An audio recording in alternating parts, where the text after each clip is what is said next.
I'm seeing a lot more of this. People buying with family. So there's a couple of two people, they're buying with another couple, like a brother and sister, or with their parents.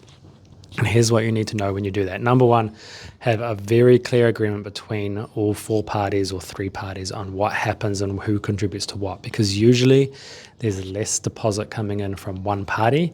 So does that mean that they have to pay more of a mortgage, or does it mean that if you sell the house, they just get less back? So you need to address that. But from the bank perspective, certain banks treat this very differently. Some banks will say, cool, there's four people, as long as in total the four of you can afford it based on your higher incomes, then all good.